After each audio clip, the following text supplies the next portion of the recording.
Introducing Built to Last, a new podcast by American Express. I'm Elaine Welteroth, and I'm excited to host the debut season where we will be deep diving into the stories, history, and continued legacy of small businesses that shape American culture. Through these important conversations, we'll hear how the Black business leaders of our past have inspired today's Black-owned small businesses and communities. Join us for the debut season of Built to Last on Spotify, Apple, YouTube, or wherever you get your favorite podcasts.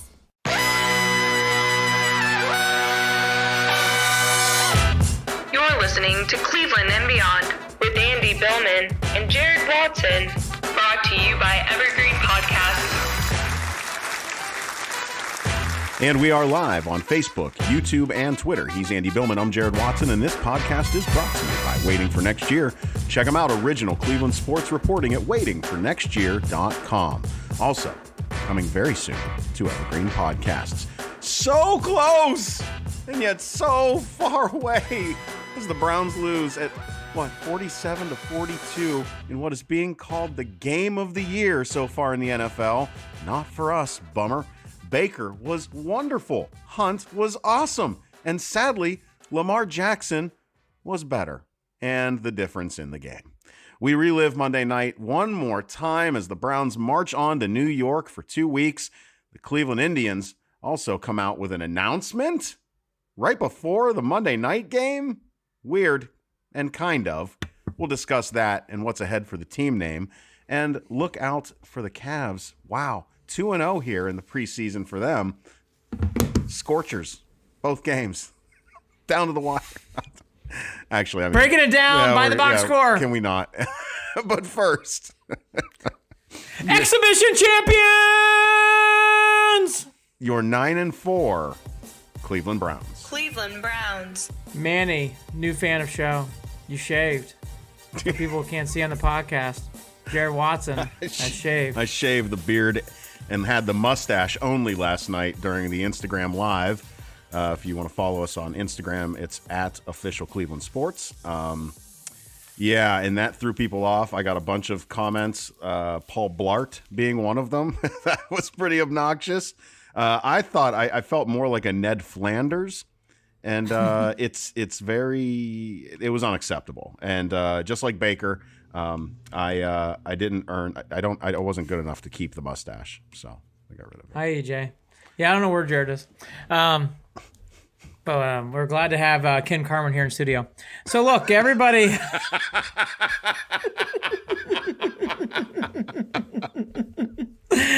All right. We're a bit punchy. Browns!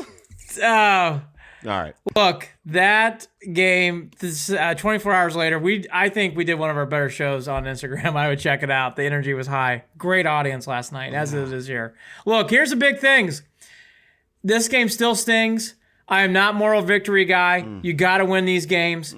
There are some positives in this game we're going to get to, and we will get to some things up the road. The Browns are still in good position to make the playoffs, but I want to beat the Ravens. I want to beat the Steelers. I want to beat the Ravens. I want to beat the Steelers. So moral victories are not here. Here's my 3 big things from this game. 2 of them are probably Captain Obvious, and I don't think the third one is. 1, Lamar Jackson got loose in this game, and Myles Garrett never played up to the ability that we need him to play as a superstar. I thought those 2 factors really played the big key in this game. You can't let Lamar Jackson run loose. Yeah. Myles Garrett's the one guy who you can hope would match him. He didn't have that kind of game. I know he's still recovering from COVID. All that to be said, he is a star. He is a primetime player. Yeah. He's supposed to be a defensive MVP. He's got to play better in that spot. 2, penalties and turnovers. Turnovers, we had 0. You got to get turnovers in these kind of games. The 1 turnover in this game was killer for the Browns. It's basically a pick 6. The penalties, here's a big example of a penalty. 3rd and 3. Going into the second quarter, almost going into halftime. 3rd and 3, Higgins makes a catch by Peoples-Jones as an offensive PI. It becomes a 3rd and 13, and then another penalty, which should not have been called on Baker's intentional grounding. Those 2 penalties, it seemed like throughout the whole game, we know that's a bad call, but the first one wasn't. Peoples-Jones did do an offensive PI. Those kind of things really stacked on the Browns in this game, penalties and turnovers. Last, the biggest play in this game to me, there's many, but this is one of them. It's 3rd and 11, and some guy named McSorley is leading the Ravens on what was supposed to be a 3-and-out again, and he completes the ball to Snead. for people out there who want to go on different rants and raves, I watched this game again. That McSorley 3rd and 11 throw was absurd, and it's inexcusable. You cannot allow a guy to come off the street on 3rd and 11 and make a big throw to a big tight end in that spot. And there's many other things in this game. There's some positives. Lamar Jackson, Myles Garrett matchup, clearly won by Lamar. The penalties and turnovers, the defense got to create turnovers, and again, Jared, McSorley on 3rd and 11, that was a big play in this game.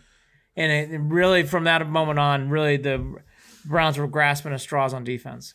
They were the whole game. Here's where I'm going to go. At the end of the day, defense, if we have to, and I don't like hurting feelings here. Defense, especially a secondary, is to blame for the loss. Period. It was bad. Linebackers, no good. Secondary, no good. No bueno whatsoever. Nobody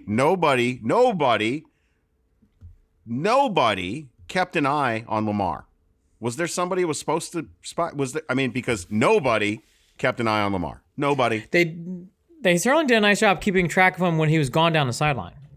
Or he was gone towards the end zone. Granted, the front four did fine, in my opinion. Outside of, I understand, we wanted something bigger because Myles Garrett is who Myles Garrett is, but they were able to sack him 4 times. Richardson got him. Vernon got him. They were able to sack him 4 times. Great. That's great. But the problem is they couldn't stop them from scoring at all. The Browns go down 2 touchdowns but 2 minutes after this into the second half. And the first thing I say is, oh, great, they made adjustments, clearly. Clearly they made adjustments.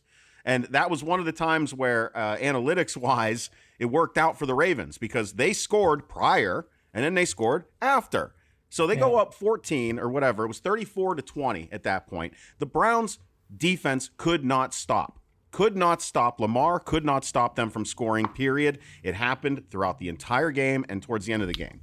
Now let's bounce over to the offense. The running game was not used nearly enough. 23 rushes again, same as game 1 against the Ravens.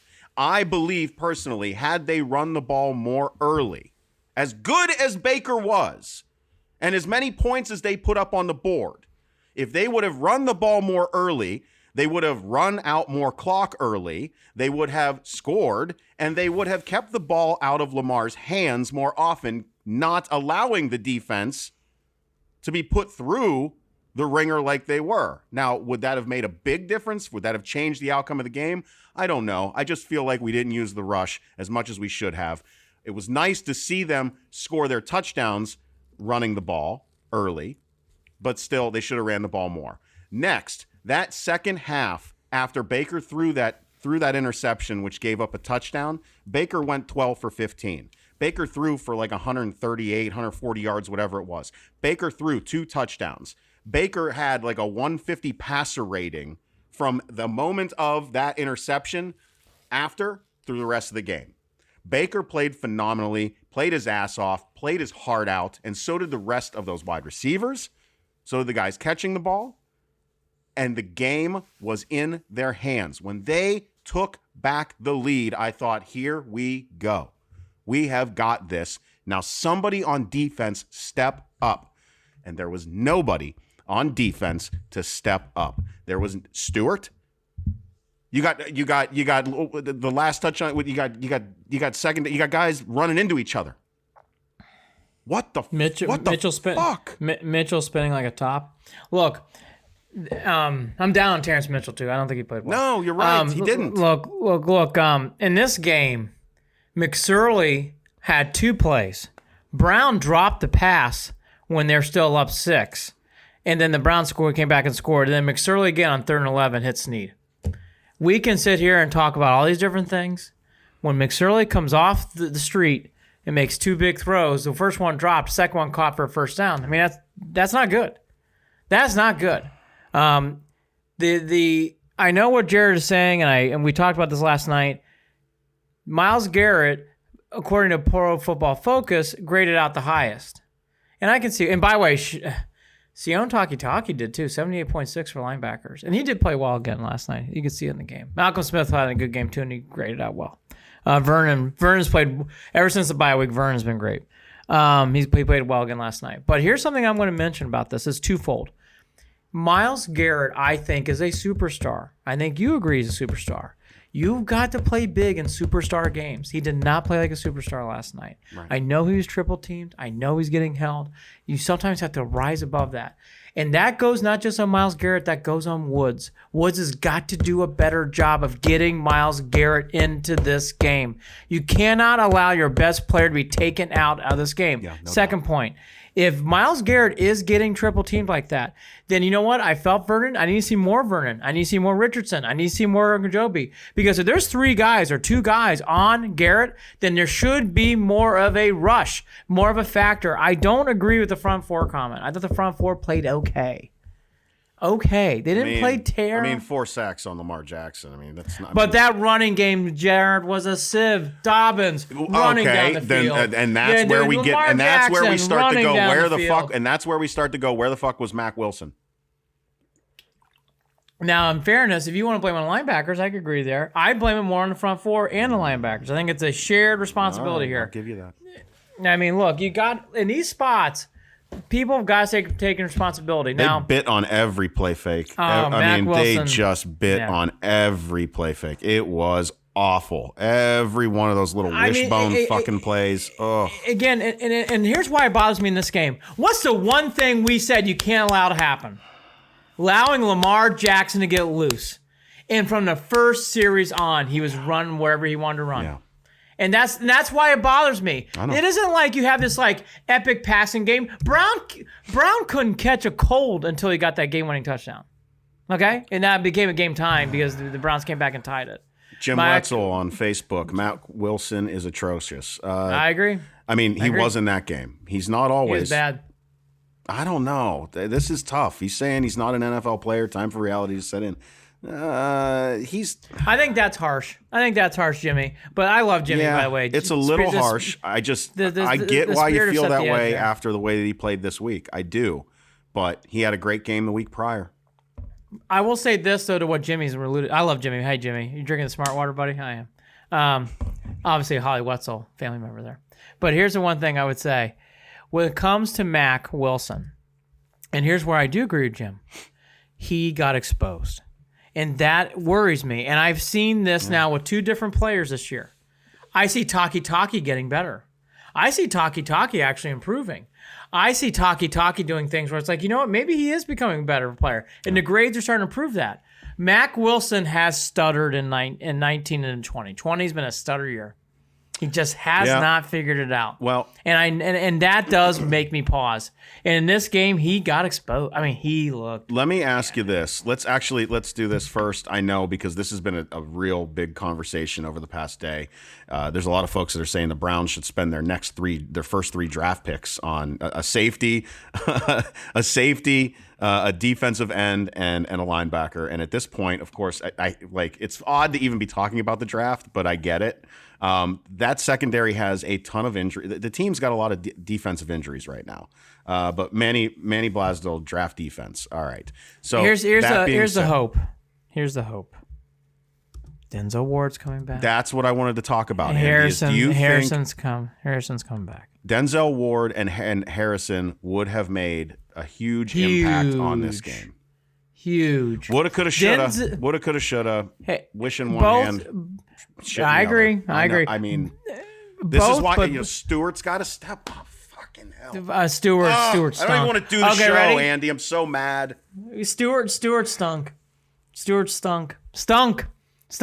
He made a great tackle. Unfortunately, the guy was going out for a pass. But he made a great tackle on that pass interference. Well, in his defense on that one, Lamar underthrew it miserably.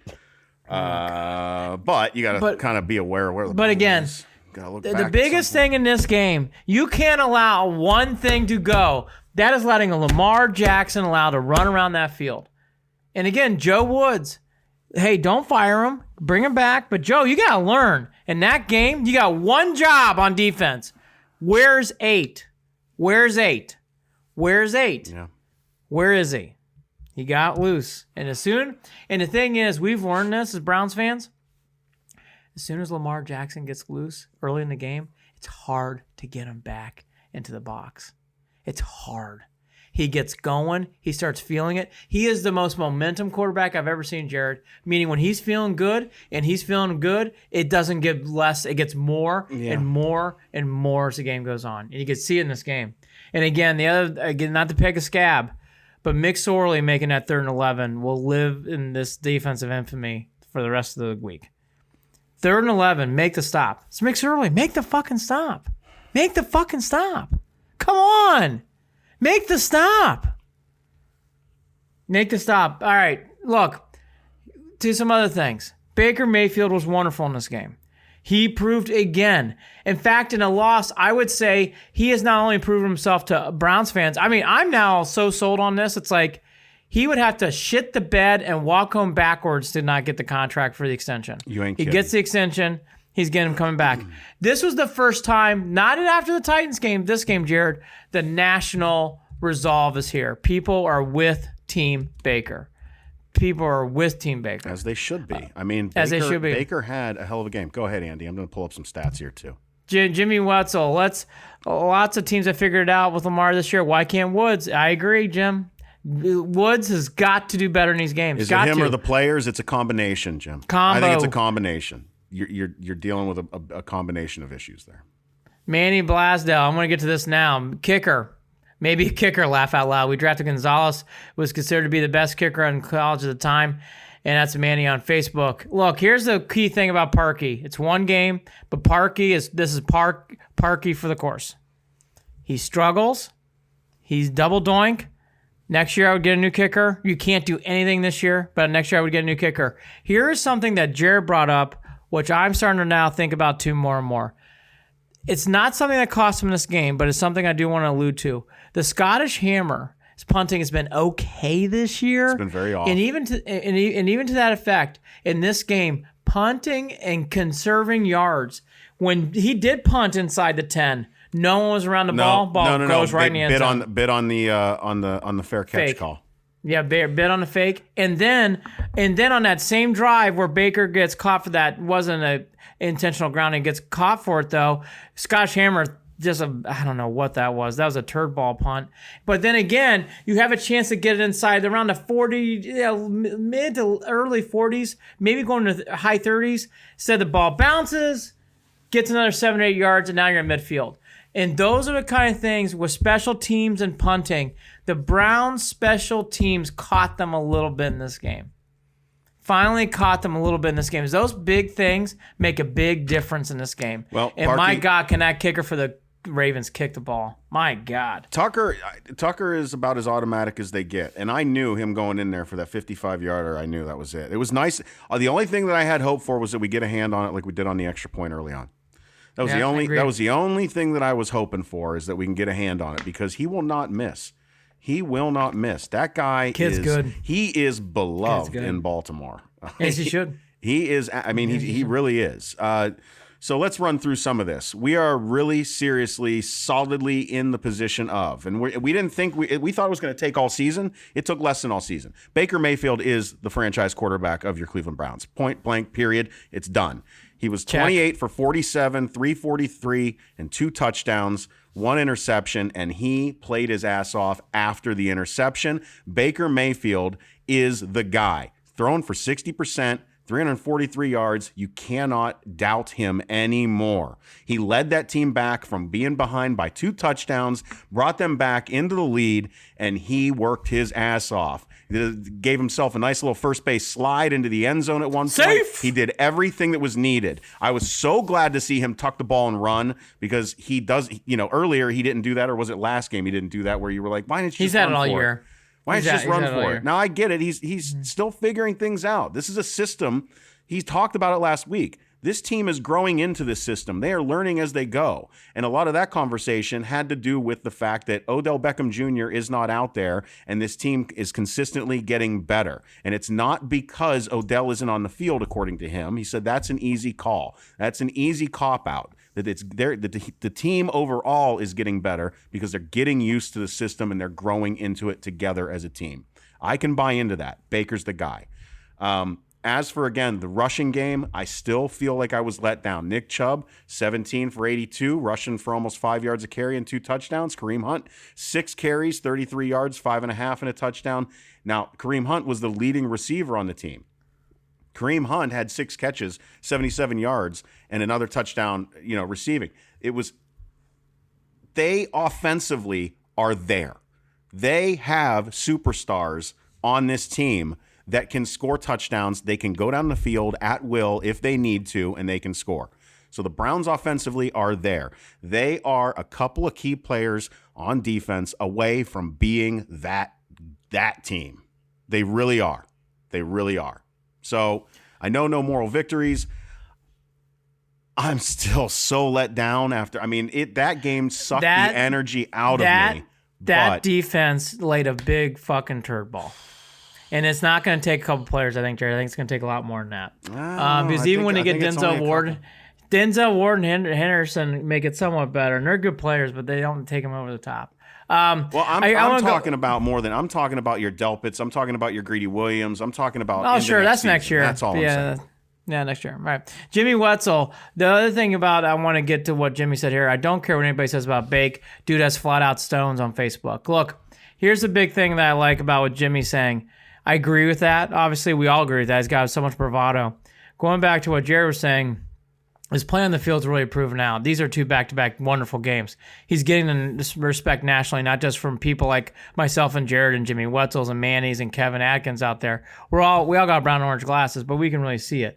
The one thing I like about Baker Mayfield after this game, there wasn't that annual celebratory patting on the back press conferences anymore. He was focused. He wants to win that next game, and they already knew that they fucked up and they should have won that game. They should have won that game. When Jared says about the running game now they could have run the ball more in this game, yes. But this game had nothing to do with the offense, in my opinion. You can nickel and dime some things, but they did enough in this game to score points. They actually won the time of possession in this game. Yeah. Into the second half, Andy, yes, of course. Into the second half, they did what they needed to do to come back, take the lead, and do all that. I'm just saying early on, they might have been able to prevent a couple of early scores from Baltimore. That's all I'm saying. I don't know about that, but I will say this. You could run the ball more and maybe have more of it. I can see that. In this game, though, the offense played so well. I think it's more nickel and dimes. One thing about this team, though, that I'm hoping is just a one-game thing.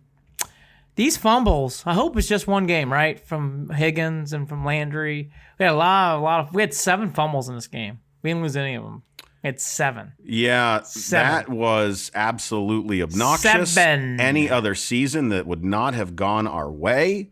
I cannot believe that they were able to, not only when they fumbled, either recover it or it was going out of bounds, and they were still getting the first down. It was very, very rocky. It was very rocky when it came to hanging on to the rock. They got away with it. Because they could have cost them big time in this game. Kevin Atkins, they need some speed on special teams. Kevin, that's from Facebook. Kevin, I agree with you. The special teams.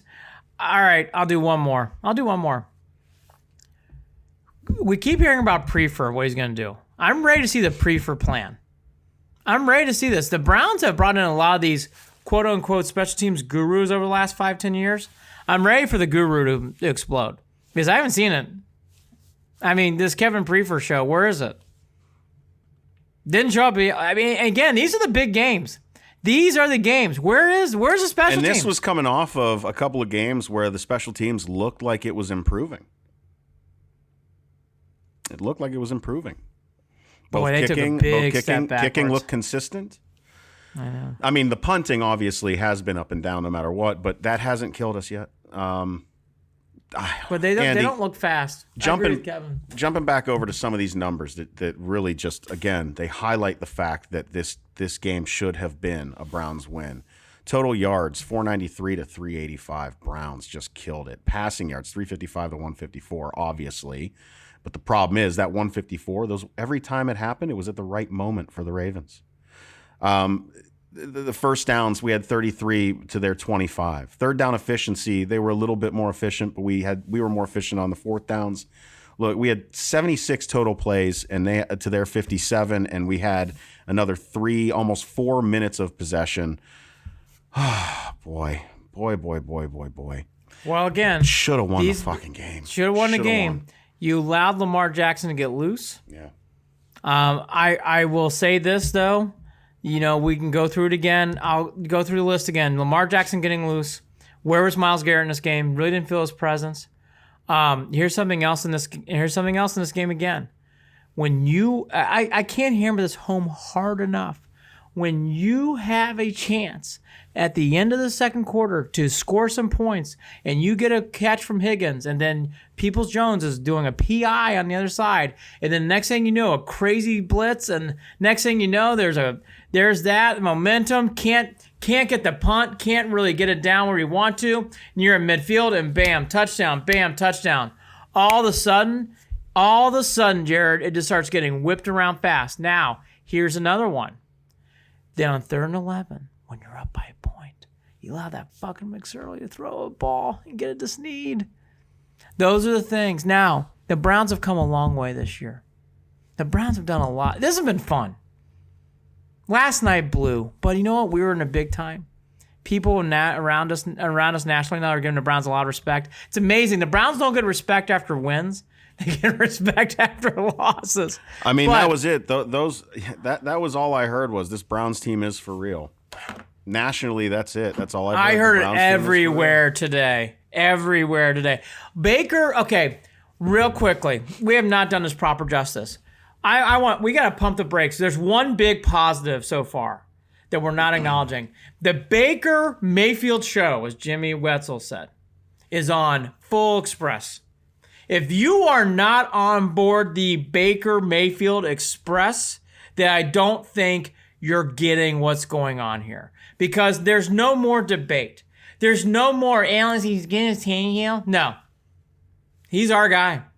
That game last night, he had one bad throw, and it was a bad throw, and it should have been a pick six.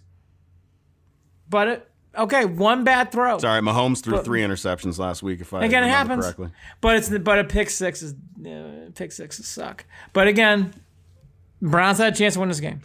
So they overcame it.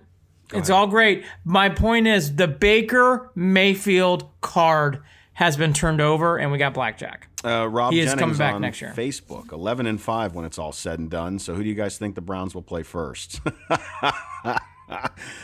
Boy, oh boy, oh boy. I got to tell you, Rob, I am fully on board with 11-5 still to this point. I'm there. I think they get their 11 wins. I think they might even get 12. I'm with you.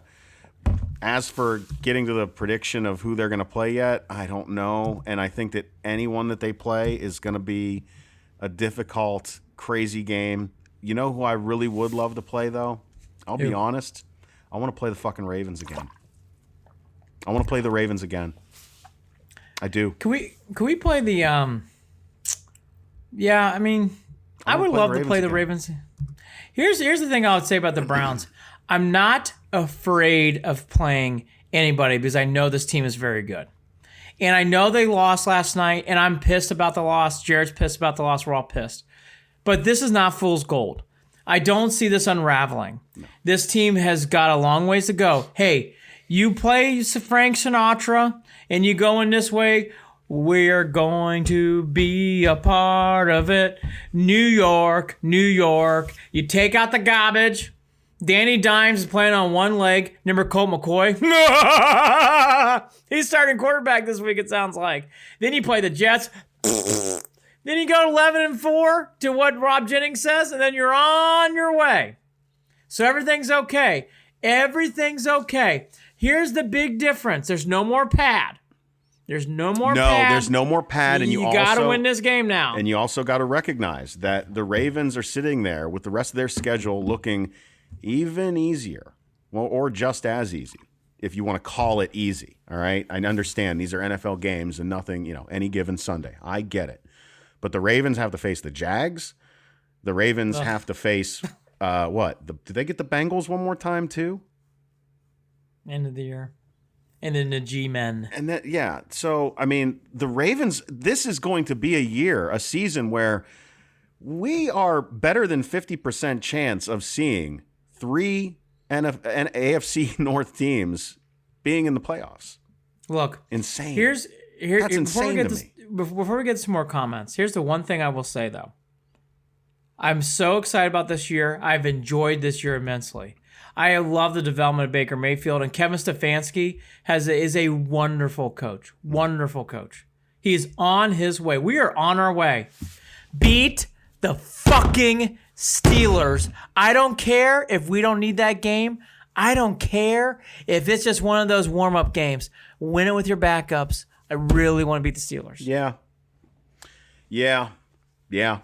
Really do. What I really don't want is to go into that game needing to win it to get into the playoffs. That's what I don't want. Again, do your Frank Sinatra, win both games, and here we go. Kevin Atkins, when our starting defensive backfield is playing special teams, that should help. I agree. Yep. The prefer has got to get in there too. Manny Blasdale, he's all the way in North Carolina. By the way, what do you think of your Duke? He's not playing any more games till ACC. Manny, give us some respect. 216 definitely back and ready. Manny, I agree. Look, it's hard not to get too down in this game, but look, the Browns. This is not going to unravel. This ship is going. It's going. Going back to Kevin now on more on Facebook. Quote. His play fakes are amazing. He's referencing Baker Mayfield. They are. His hard counts and his play fakes have improved. That's Van Pelt. Tenfold. Van Pelt, baby. Pittsburgh boy. That's Van Pelt. That was a great sneaky pickup. We got him from the Bengals. Great sneaky pickup. He's really worked out this year. Jedrick Wills had himself an kind of a game. He's dealing with an ankle. Wyatt Teller, an ankle. And didn't Wyatt Teller just come back from the COVID list too? Yeah, Teller's been on and off the injury list all year, so I didn't really think much of that. I hate to say that at this point, but he's been off and on all year, so I didn't really brink much. So the injury report... Yeah, Myles Garrett, you saw that where he got rolled up. It looked like he might have hyperextended a little bit with the elbow. They wrapped that bitch up and put him right back out there. So he was ready to roll. We did leave that out too, depending on, I know we haven't been look, we're grateful for Myles Garrett. We just wanted a little bit more. Look, maybe that's selfish of us, but sorry. We're going to want more out of Myles every week. Myles Garrett's getting paid. Myles Garrett is for the defensive MVP. He needs to, in these games like last night, play better. He does. And Joe Woods has to help him out. And then we're also dealing with Denzel Ward with a calf and Kaderil Hodge hamstring. They are all progressing, and we are just waiting for them to all heal up. So hopefully Hooper too. Sounds like if you had to roll it out, I would say Sendejo, concussion protocol, having concussion. I don't think you'll see him this week. I hope he's doing okay. By the way, let's talk about it. By the way, Mr. Dobbins. Yep. By the way, and he apologized later. But for people who missed it, Dobbins afterwards, hearing there's in concussion protocol, Dobbins on Twitter, quote, "Boy better bring his big boy britches next time because I'm going to come after him strong every run." That tweet was later deleted by Dobbins. Dobbins said that. Dobbins deleted it. Then Dobbins responded with, "We all talk trash to each other and blah, blah, blah." And he tried to brush it over. And here's my comment to that was, Dobbins, if you all talk trash to each other and you're telling everyone to calm down, then why did you delete the tweet? You deleted it because you knew it was wrong. Own it. Yeah, that's right. Own it. Right. Act like a Buckeye. Don't act like a Raven. Did you see the other asshole who spit on Landry's back when Landry was walking away? Did you see that yet? I saw that. I watched it a few times. Here's my quick opinion on that. I can't tell if he was spitting where he didn't know where it was going or he's just spitting and tried to get out there. I don't know. We hate the Ravens, so it looks like he spit on him. Looked like he spit on him. It did look like he spit on him. I don't know.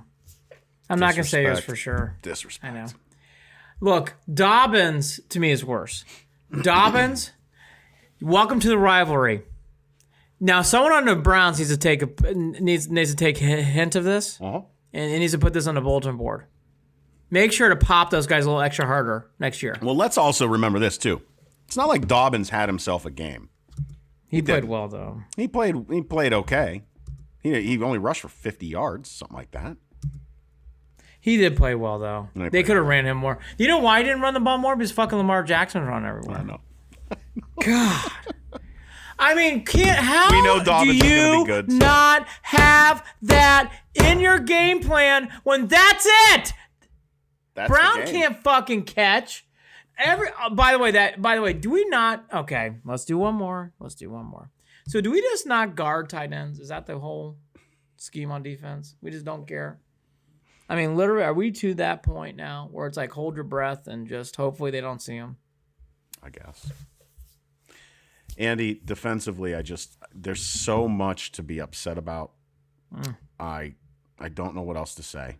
It is not a good day when your offense puts up 42 points and you walk away with an L. At home. With a legit home field advantage because you got 12,000 folks out there with a special variance allowed to stay out. Third string quarterback coming in the fourth quarter. Now look, this has been a good season. Took it. This has been a good season. A lot of things have been going well. Yeah. The season's still at hand. You have pad. We need to, and we will on this podcast, move on from this because you cannot wallow in this. And again, because the Browns have been playing so well this year and because this is a good team, I think they'll be just fine and keep it going. Here's the one big positive I liked about today. No one last night, no one today celebrated the loss. And I saw that on way too many past Browns teams. Yeah. I didn't see anybody give a complimentary, hey, we played a hell of a game. Nope. No, they said you could tell Stefanski was really upset today. It was good to see. At the end of the day, too, the Browns have not changed their position in the wild card race. They are still in 5th position, so they are still at the top of the wild card race. If they win out, they're going to hold that position. The Colts and the Dolphins are 6 and 7 at this point in the season. Oh, boy. Just keep winning. Just keep winning. And by the way, I'm not down. That's the other thing. I'm down on last night, but I'm not down on the Browns, I don't think. And by the way, I want more of these games. I like the primetime games. I like these pressure pack spots. You play in big spots, you're going to win some, you're going to lose some. The only thing about last night, though, was there was too many. Here's the other thing I will give the Browns. They took the punches and they kept coming back, and I like that a lot. Didn't happen. I like that. Didn't happen week 1, and it didn't happen the last time they were on Monday Night Football against the Niners. They have to tighten up some things. They realize that. This team has still not played a complete game. Now you're running out of games. You only got 3 more left. So you can only say that a couple more times, really. So hopefully the Browns can get nice and tuned up here in the next 3 weeks. And don't forget, the Browns got flexed into that Sunday night game. Better show up. And according to what I'm hearing, it sounds like Colt McCoy is more and more sound like he's going to be the starter. What the hell is going on in New York? Giants got exposed. Giants are not. I watched a lot of the Giants-Cardinals game. Giants are not that good. They have a good defense. Their offense is awful. It's bad. I like going up against good defenses because our offense seems to play just fine against good defenses.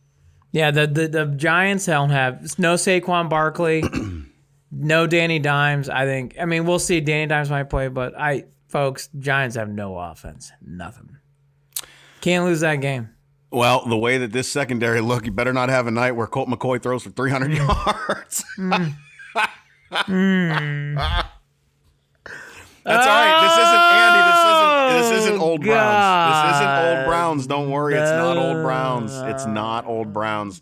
I had to deal with a hater on Instagram last night and today. Just like the old Browns. Still can't beat a division. Look, I get it. No, yes, that wasn't right. a just old Browns loss. No, that really not wasn't. even close. The only thing old that Browns would have been blown out. And old Browns, we wouldn't fucking care about them in December if this was old Browns. The Higgins fumble would have been taken back for a touchdown. The Landry fumble would have been recovered by the Ravens. A lot of those plays, the Browns did a nice job of keeping the ball. Yep. Look, there's room to improve. Mm-hmm. They lost the game. They're talking correctly after the game. I like the way the Dan Mona's Giants beat Seattle. I realize that, Dan. But if you watched the Giants last week, in sports, there's these things called upsets. That was just an upset. The Giants aren't that good. I'm telling you right now. If you think the Giants are good after watching the Cardinals, then there you go. Duke Garvert, Manny Blasdell. I like Manny. New fan of the show. He's a Duke basketball fan. Duke basketball is garb this year, Andy. I agree. For people who did not see real quickly, I'll go back to the Browns. Duke, after going a shaky preseason, not preseason, non-conference schedule, decided to pack their tents because of COVID and said, we're not going to play any more non-conference games. And Alabama basketball coach, who was clearly playing Duke, did not take fond of that note. Was not thrilled. Not thrilled. Coach K. Yeah, I don't care. Not thrilled. Sorry, not sorry. Manny Blasdale, don't you worry. You come find me after the show. I'll talk to you all day about it. I found out to be an interesting story. All right. Are we back to this? Browns? No. One more thing. 5 more things. 2 more things. No, 1 more thing. Remember that you get some players back. There's a lot to build on this game. We have not done a proper kudos to Kareem Hunt. Kareem Hunt in this game had an unbelievable day. He caught the ball. His stretching. I agree, man. Damn, poor Jarid. He's in a bad mood. He shaved his beard. But look, I mean, all that to be... He's just in a bad mood, Manny. He'll be all right. Don't worry. I'll get him back tomorrow. If it makes you feel any better, I haven't paid any attention to Ohio State basketball, too. I think I started watching the Cleveland State game and watching go by down the way, on a by the way, and I'm so glad this. You know what? We're going to do a preview. The Buckeyes play West Lafayette tomorrow. We're going to do a big Buckeyes Boilermaker preview here in the show here in a second. But anyways, going back to, no kidding, Buckeyes Boilers tomorrow night. Be there. Zach Edey. 7-4 monster. But in this game, Kareem Hunt did such a nice job in this game. Nick Chubb should have gotten the ball more. I do agree with Jared on one thing. They should have gotten the ball more to Chubb. Chubb is a star. You need to get him 20 touches or plus, okay? If you get him 20 touches or plus, I'm gonna keep my mouth shut. But the 17 is not enough. You got to give him the ball more. And in this game, the one thing that I know Jared brought up too is this whole, do we miss Odell? Don't miss Odell? I am still very much on the fence, because I see this offense being so much more smooth. I don't see as many issues on the field. I know that he brings an excitement. I do like OBJ a lot, but I must admit I am teetering on what this means for 2021. I will mention this, and I heard it talked about earlier today, and it was this. What do you think his attitude would have been like after going down the second touchdown after the first half? Do you think his attitude would have been a distraction away from basically Baker leading them on a comeback in that second half? I don't know. Possibly. I don't know. So, again, we're just going to have to wait and see what the Browns do, how this works out, how it all plays out. At the end of the day, we can have this debate over and over again. We're not going to know. We're not going to know unless he comes back. And even then, new season, who dis? We'll just have to see how it works out. Browns go 11-5, 12-4. I say 11-5. I think 12-4, actually. I think 12-4. Actually, I'll be strong. 12-4. I think they're going to win out. They win. There's no, here's the deal. Pittsburgh's not going to put their guys in and out at the end of the. Pittsburgh is dealing with a lot of injuries themselves. By the way, the Browns may not either. The Browns clinch. The Browns may not either. Yeah, so just that's FYI. the thing. Get to 11 get to 11 and clinch, and maybe you won't. Maybe that last game of the year will be a shit show, a who's who of the practice squad. Is there any team you don't want to play in the playoffs? No, because you're there. You're there. I would not mind if they don't draw on the Chiefs bracket. You got to play them at some point. You're going to have to play them in the AFC Championship game. That's fine. If we get that far, I would love to play them there. Not until then. Well, we'll see how it goes. Let's. I still, maybe I am a little tighter here on a little more puckered than I wanted to be. Let's get these 11 wins. Not this year, for next year. So I don't think we're going to play the Ravens again. I don't think they're going to see them in the playoffs. Just because of seeding, not because of anything else. Seeding. It's going to be hard for the Browns and Ravens to play again. Yeah. Do you think the Browns are now going to have to talk off season about how do we stop 8 in these 2 games? I think they now have to. I think you have to because it's 2 games a year. It's these in the division. They're going to beat. I think now Lamar Jackson's going to. And you got to figure out this too. What are the Steelers going to end up doing? So yeah, you've got to be ready. You've got to be ready for the Ravens. Yeah. I think the Ravens now, because of what I saw from Lamar Jackson, you got to really put some emphasis on how you're going to stop them next year. I am so tired of him making me look dumb after days after making a call like. By the way, I'm done with that too. He is wonderful. God, did he look great? Are you more worried about Lamar or Joe Burrow? I'm more worried about Lamar.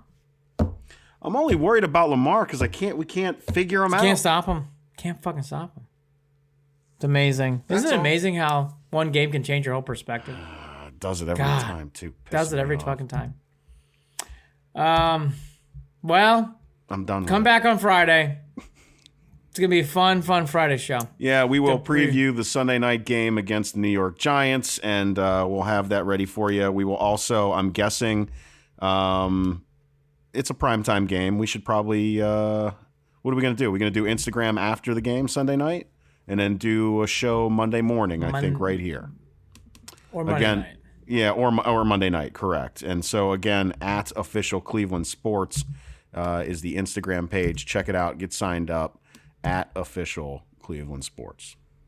A couple more comments, then we'll get to the baseball team name change. Yeah. Another favorite story. Brandon Rhodes, you guys are better than the damn Ravens. That was your game from Facebook. I agree. Thanks, Brandon. Yep. I agree. I just didn't work out, man. Just didn't work out, brother. Did not. I love Manny Blasdale. Quote Aaron Kraft. Boy, Aaron Kraft shout out. Even though I'm a big Boilermaker fan, I remember Aaron Kraft very well. And then Manny Blasdale one more time on Facebook. Then it's time for the Indians. Said to be not too much longer. Manny Blasdale. But back to the Browns. Got to establish the run early. Baker threw over 40 passes. Yeah, Jared hit on that, and I poo-pooed it a little too much, and I agree.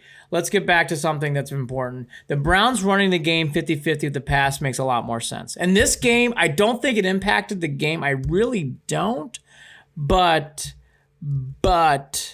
Manny is right. I've been saying it. Jared's been saying it more today. I mean, I think it allowed them to get up early. It did. 45 minutes, 46 minutes. And I will say, in fairness, if we were not Browns fans, that was one hell of a game. And I know that. Hell of a game. It's being called the game of the year in the NFL. Yep. Hell of a game.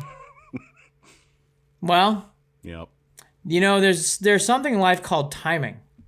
And the Indians on Sunday night, I should have known. It was that weird, are you kidding me? Cleveland Indians. Leaked out that they're going to have a team nickname announcement. And then Monday came, and what happened? Your Cleveland Indians for only one more year. The Indians have announced on Monday that they're going to keep the team nickname for 2021. However, through minutes deliberation and delegation, they're going to change it in 2022. Quote from Paul Dolan, "We will be the Indians in 2021. And then after that, it is a difficult and complex process to identify a new name and do all the things you want to do activating that name," end quote. Here's something that he gave to ticket holders. Quote, "As a fifth-generation Clevelander," this is Dolan again, to the ticket holders. Quote, "As a fifth-generation Clevelander, I understand the historic impact and importance of this decision. Like many of you, I grew up with this name and have many great memories of past Indians teams, the World Series appearances, Cy Young Award winners, the long win streak in MLB history, and countless other forgettable moments, etc., etc., etc." He goes on to say at the end, "I sincerely believe Cleveland is the most important part of our team name," end quote. I'll give my thoughts first. That is the most important line there. Cleveland, this is the Cleveland Baseball Club. There will be something nicknamed in 2022. That's the most important thing. Jared and I have stated on this podcast, and I'll state it again. I agree with this second statement here from Dolan. I understand why people are upset. I understand why, because our memories are with the Indians and Chief Wahoo in the 80s and 90s especially. That logo was implemented in there. I do think, though, this is a good change. I think it is the right change. There are a lot of Native Americans who are very upset about this, and they consider it to be a racist name and a racist emblem. So with that, I'm a big guy in peace and love. I don't want to offend anybody. Let's change the team name. Let's do something new. I think it'll be a good, fresh start. I know it upsets a lot of people. And I don't want to hear to step on feelings. I get that, because that's our memories as we are as Indians fans. And driving up and seeing the big Chief Wahoo as you come into the old Municipal Stadium in the 80s and 90s for me. All that to be said, I think this is the right move. I think it is the correct move. I don't understand why they had a press release just to say they're going to hang on to it for one more year, but okay, they did. I don't understand why they did that right before the Monday Night Football game. Actually, I do, is they're trying to bury this story, but okay, fine. If I were the Browns, I'd be pissed about that. All that to be said, Jared, I do still think this is the correct move. I think this is a great move for the Indians. I wish they would have done a little bit more cleanly, but okay, here we are. Andy, I'm going to be a little tougher on him. I'm going to be tougher on Dolan. I'm going to be tougher on the people making these decisions. Here's the deal. You're going to make the fucking change? Make the fucking change. Don't sit here and say you're going to make the change and then tell us that we're going to have to stew in it for 2021. Dumb. Yeah, I agree. Fucking stupid. Then to go on and talk about the fact that you're going to continue to sell the merchandise and the stuff with Chief Wahoo on it and yada, yada, yada. Again, that seems kind of spineless to me. That seems like someone who is trying to placate a little bit. That is not the right decision. You want to make the move, you make the move. You want to tell me that the part about Cleveland being the most important part about the team? I agree with you. Focus on the team then. Call them the Cleveland Baseball Club. Call them the Cleveland Baseball Team. Put it all on the city. I don't fucking care. Because at the end of the day, I root for Cleveland. I'm okay with a name change. I'm okay with it. Because I root for Cleveland. I don't root for the Cavs. I don't root for the Browns. I don't root for the Indians. I root for Cleveland.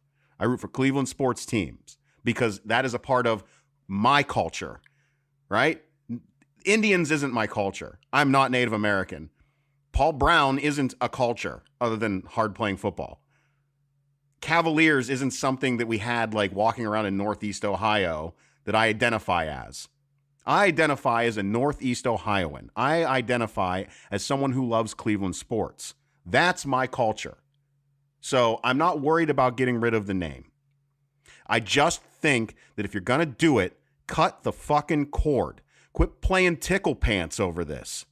Quit playing fucking tickle pants over it. People are already pissed off. You're going to have to deal with people bitching and pissing and moaning, which we've already heard for the last 3 years, and it's going to go on all the way through next season now. Cut the cord. I don't understand why it's going to happen this way. It does not make sense, period. Does not make sense. And I will not sit here and just say, oh, well, it's okay. No, it's not. I don't agree with it. I don't agree that it's okay. I don't think it's okay. And I mean that about how they are implementing this. Got to do better. It feels very much like, as sloppy as Major League Baseball has been, as terrible as Manfred has been, this feels like something that is just a continuation of the problems that seem to be perpetuated over and over again by people in ownership positions and executive positions in Major League Baseball. Come on, get a spine, make a decision. You say you sit there and you sit down with these Native American tribes and you talk to them. I highly doubt that they're okay with you holding on to the team name for one more year because I don't understand the purpose. I don't understand the reason. It doesn't make sense, period. Period. That's where I stand on that, Andy. Seems dumb. Seems dumb. To what Jared Watson said, to have a leaking story come out on Sunday night before Monday Night Football game, Spineless. to then hold a press conference or whatever it is, a press release statement, and you basically say, we are still changing the name, and we'll have more to come in 2022. I am perplexed as well. Like, why even say anything then? It comes off clunky, and as someone who, yes, the Indians and Browns do not work together, but I will say also as just a pure fan and pure fan of the city, why the Cleveland Baseball Organization decided to take that moment on Monday Night Football, going into that game, to take that moment to do that story is even clunkier to me. Andy. It's just, the whole thing is clunky, and it hasn't gone away. Andy, I'm going to go, imagine going up to your kids. Not granted, this is a little harsh, but I think it's kind of funny. I need to laugh a little bit here. Imagine going up to your kids and going, with your wife and going, kids, your mom and I are getting divorced, but we're not going to do it for a year. Okay. Thanks, guys. That's all. And we're still going to sleep in the same bed? We're still going to sleep in the same bed. Nope. Mom isn't going anywhere. I'm not going anywhere. We're going to stay there. And what are you going to do for the entire year? We're going to start dating now. We're going to start dating. And then we'll both have a new relationship. No, you're not going to start dating. You're still selling the merchandise. There's no dating yet. There's no trying on anything else. No. The merchandise is bad. It's a bad look. It doesn't make sense. It's just bad. No, it does make sense. It's all about greed. Well, yeah, but you know what? That's not long-term business smarts is my point, Andy. Nah, I agree. That's not long-term business smarts. Look. That's short-sighted by a guy agree. who is stewing over the fact that they have lost so much revenue because of COVID, and they are trimming down their fucking payroll to $40 million a year, talking about trading Carrasco. He's fucking scared, is what it is. I agree. Quit being scared and be a man. Yeah. If you're going to come out with a PR release right before the game to only say we're going to stay status quo, I don't understand a press release. Why tell me? Manny Blasdale with a breaking news story. I've seen some Cavaliers in Ohio, haven't you, Jared? Thank you, Manny. Horses and all. There's nothing, back in my day, there's nothing as good as a Three Musketeers bar after a Browns game, by the way. Thank you, Manny. That's a very, very, for those who didn't see Manny, I've seen some Cavaliers in Ohio. So, just, making sure. I'm trying to keep my humor on the show. This has been kind of a dark day. Look, there's nothing, I don't have anything more to add about this press release thing. Nope, done. So we get to talk about it. They don't deserve any more. That's my, there's nothing else to say. We will do guessing games next January. Please submit all ideas to Cleveland and Beyond or the official Cleveland Sports page. We'll be happy to take in. We'll do a raffle about what we think our new favorite name is, and it'll be a fun year, 2021. Yeah, let's do that. 300. Let's do this for every 162 games next season. If they have a full season, 162, and start on time. Every game we call them a different name and just try it on like a we'll have fans. Kevin get a vote, Brandon get a vote, Monas can get a vote, Manny can get a vote. We'll all get a vote. Kevin Adkins on Facebook call them the minors because they develop all their talent for the rest of the league. Developing your to the Joe Carter days. Developing your prospects on Corner Carnegie in Ontario since '99. Well, that's the Indians. Next week we'll do more rumors about Cookie Carrasco and Lindor. That'll be fun. And then enjoy them while they're here. And then before you know it, we'll be signing players who are like, he's still playing baseball? Oh yeah, he's playing in Cleveland next year. You wait. Just gets the feeling the Indians are going to be it's going to be a murky 2021. Murky. I'm so disappointed. Murky. Well, hey, I want to get everybody fired up. All right, let's wrap up this show. Let us wrap up this show on your high flying. I mean, just smoking hot. Cleveland Cavaliers. I mean, you can't get fired up about exhibition Cavalier basketball. You're not Cleveland and Beyond. You're 2-0 Cleveland Cavs, folks. Okuro, yeah, he's on his way to being Rookie of the Year. JB Bickerstaff's Coach of the Year. Colin Sexton hasn't even played. He's going to be an All-Star. Darius Garland, Comeback Player of the Year. We're going to the playoffs. We may not lose a game. Kevin Love, MVP contention. Yeah. Oh, yeah. We're not trading his ass. Fuck no. The rebirth of Delhi.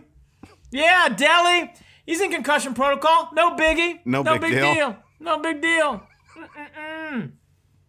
We're cutting down the nets in June, even in professional basketball. Cutting them down. We're going to play Jimmy Valvano's speech, even though that's college basketball too, talking about how we dream about winning championships.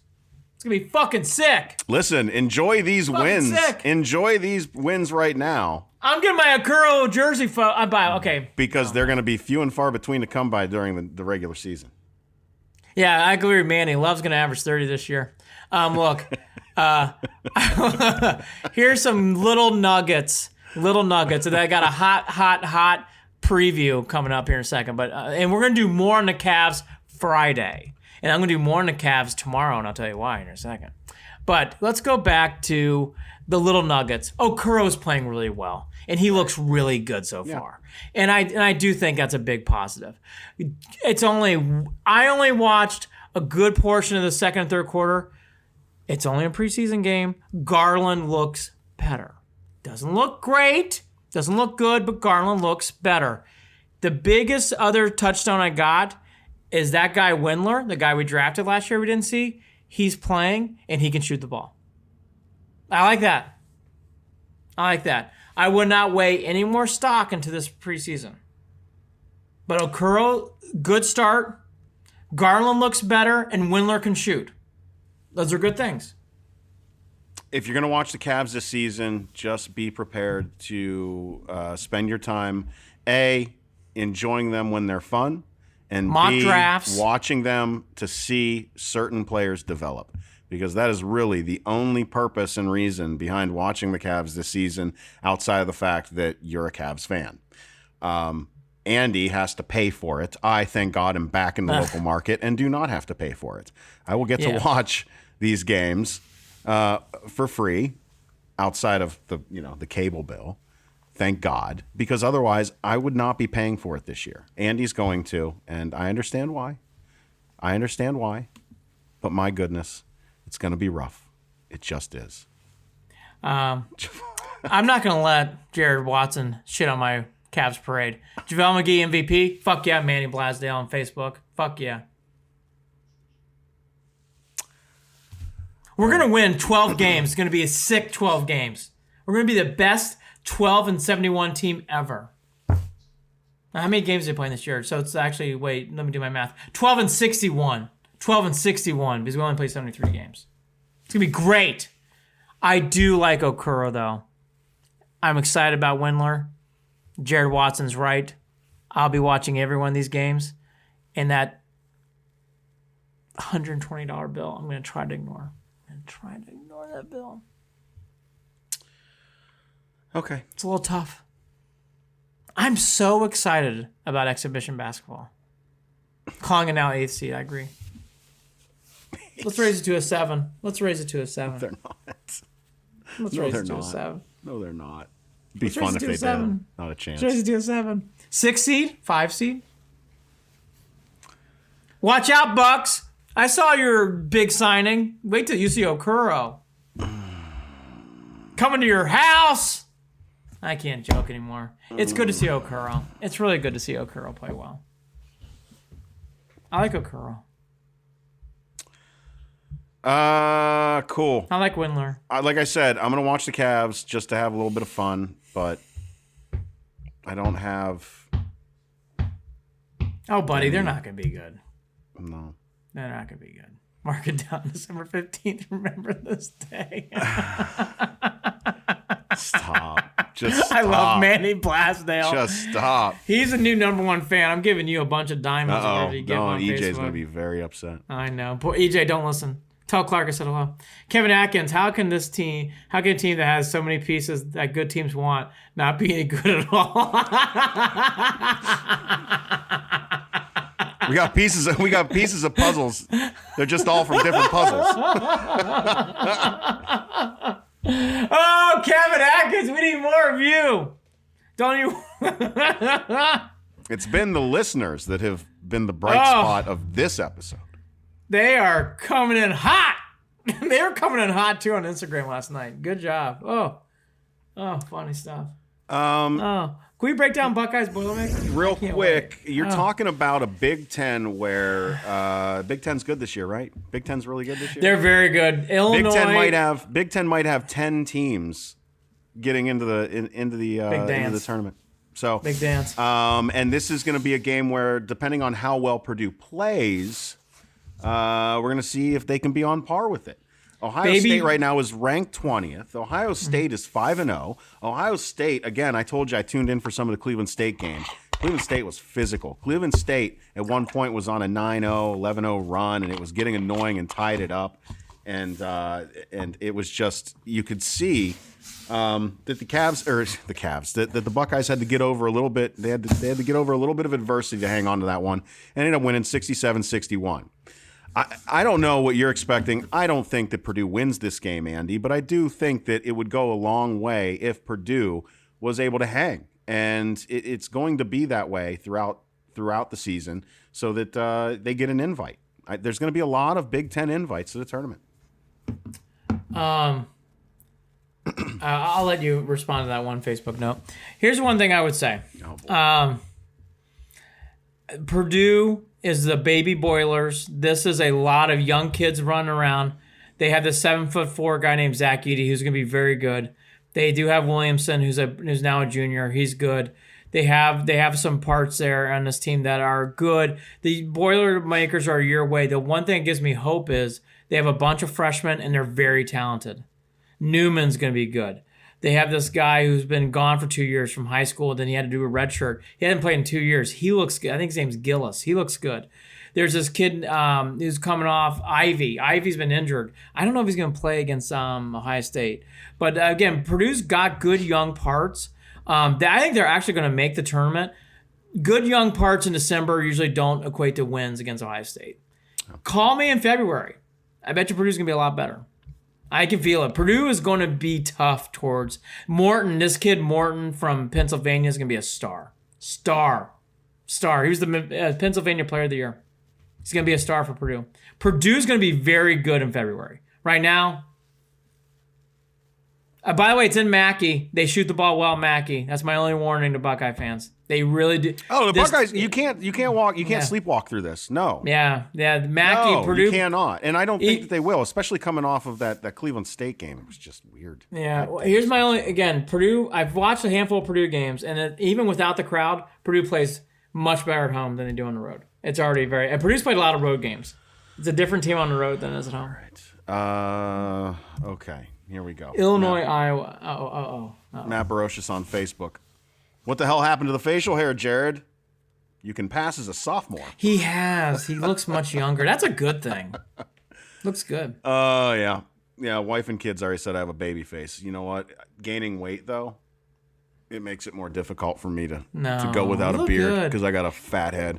No, you don't have a fat head, actually. I used to have a fat head. I don't think I do now. Jared, you look so amused. Manny Blasdale. I'm on and off from being. Look, I go from being. I'm a little tired still. I'm a little delirious still from a late night. He needs. Look, we all need a nappy poo. So I'm laughing, but I'm also subdued, but I'm also understanding. It makes the Instagram shows go a lot more fun when you win on Sunday nights. My only note to my partner. I love Jared. I do. Jared's such a good dude. We need to win on Sunday for him. We need to win on Sunday. Boy, yeah, I am I don't hide I wear my emotions on my sleeve, don't I? True Northeastern guy. I mean, you know, I'm still same old Jared. Oh yeah. That's all. Just a little tired, a little bummed, but we'll be all right. The Browns are having a good season. This sucked. We lost to the Ravens. Yeah. This team is on their way. I will repeat, this is not Hoyer. This team is on their way. They will beat the Giants. They will beat the Jets. Everything's fine. You don't even have to ask my prediction on Friday. They're going to beat the Giants. Check us out on... Oh, my God. Bucket! Let me interrupt you 2 more times. We are part of Waiting for Next Year. Check them out. Original Cleveland sports reporting at waitingfornextyear.com. You can watch us live on Facebook at facebook.com/Cleveland and Beyond, and on Twitter at CLE and Beyond. Shoot us an email, andyandjared@gmail.com. That's JARID. And on Instagram, we're there, going live at official Cleveland Sports. Check it out. We're going to be on there, like I said, again, after the Giants game, after we beat the Giants Sunday night. Andy and I will be on live, so check that out. And don't forget, we are coming soon officially to Evergreen Podcasts. Andy, final thoughts? I have a lot. Manny Blasdale makes a good point. Manny's new to the show. I know Kevin's new. So I was born in North Olmsted. I moved my latter years in Columbus, Ohio. So I did my high school years on High Street, Bishop Watterson High School.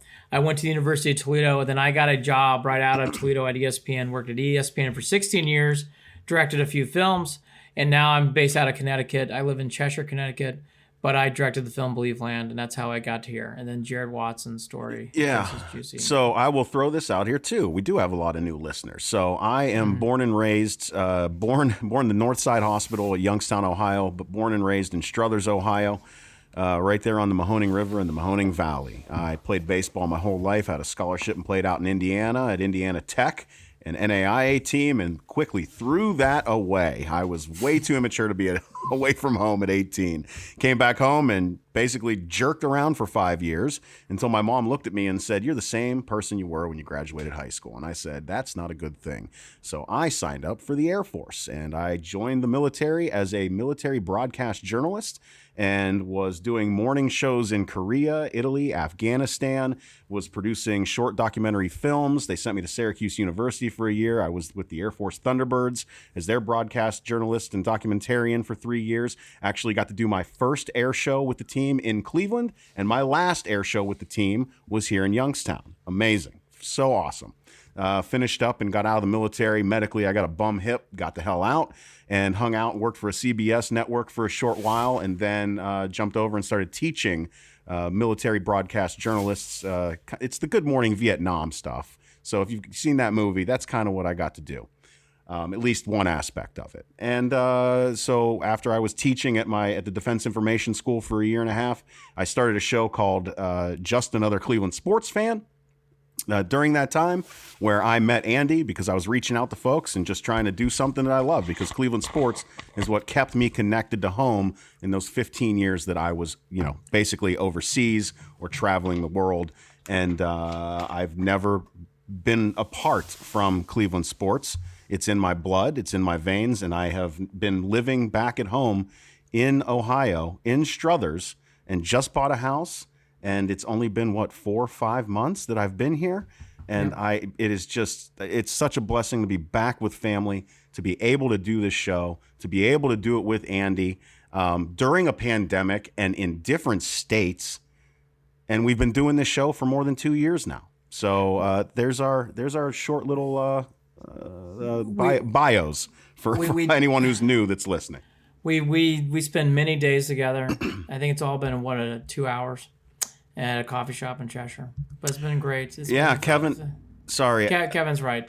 Yeah, need your bios on the page. Yeah, no, Great. listen, we're actually waiting to launch a new page. We are waiting on a few things, graphic wise, and branding wise, and we are going to be relaunching some things with the new branding and hopefully some digital advertising, and really, again, just pushing forward with the show because we love it, and it's turning into something we think it's going to turn into something that we're going to want to do for a long time. So, and when we say we, Holly Wetzel's a big part of this. She joined Set the Edge. That's a part of this programming network.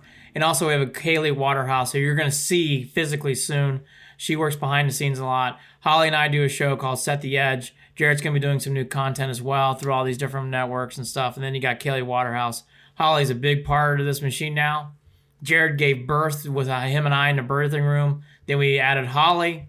Then we added Kaylee. And here we are. And we're just rocking and rolling, doing our little thing. But Holly's a big part. And for tomorrow night, Holly is good friends with Jason Lloyd, who writes for the Athletic. Yep. And he is going to come on to talk Cleveland Cavaliers tomorrow night during about midway through the show. Okay, good. So he's going to come in and talk. We're going to preview all those things. And Kevin Atkins, you're the man. Manny Blasdale, everybody out there, thank you. Great banter on this and on Instagram. I love the banter. Keep it up. Really appreciate all the kind and warm remarks. It means a lot. Even the ones that aren't so warm, they're fine. This is something that I've always said and that I talk about, off air a lot, anytime in my career, and that is this: I don't care how many people are ever listening or watching. If one person is, I am more than appreciative, because you are taking your time out of your day to listen to words that are coming out of my stupid ass mouth, and I have to be grateful for that, because, well, you don't have to take your time to do that. And and we are, Cleveland sports, it feels like we are a family.